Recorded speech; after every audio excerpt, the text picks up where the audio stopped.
Prices may spike to an all-time high. I know you're cringing. I'm cringing. Analysts say the average could soon top $4 a gallon. That's the average, I think, is what is so telling. Josh Gleb's, of course, here with us to talk this through. So what the heck is going on? Always the bearer of good news. Yeah, and we talked earlier that analysts are saying Chicago, some other places could potentially see $5. Oh, my goodness. Again, it's unbelievable what we're talking about. So here's the basic idea. You know what's spiking gas prices?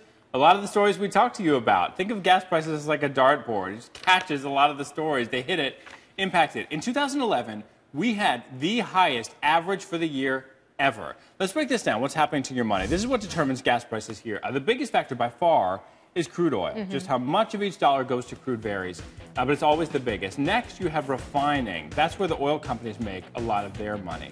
Then comes distribution and marketing. That includes the money the gas stations make. Finally, taxes. Those vary by state. So that's where your dollar goes. Now, what's been driving prices up? Well, you got a bunch of factors that come together to make that happen.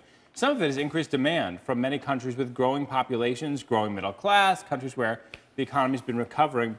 Also, instability in oil-producing nations like Libya, Yemen, Syria, that led to less oil production. So you've got supply and demand playing out. There are other factors, too. The value of the U.S. dollar, a speculation where people are buying up what are called oil futures. Those can affect the prices.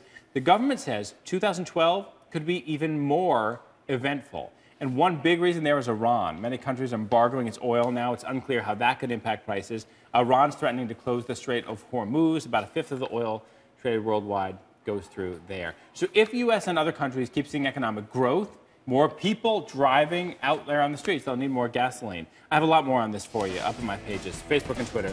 Josh Gleb, CNN, CNN.com/Josh. So, Christy, basically, we're talking about a perfect storm that could come together and bring us these bigger prices. All right, but just hit us with it. I mean, give us a number so I we know. know what to expect. And I know that it's hard to do that because you're prognosticating, but what are you hearing? And I will say there are some analysts out there who are a little bit more hopeful that the oil prices could actually come down. But when you look at what the national average is expected, we have analysts telling us to get ready for national average around 425, and that's by spring. My goodness. And then by summer, you get into Memorial Day, even more people driving. That's when these really high prices, like maybe even up near $5 a gallon, could happen in some cities.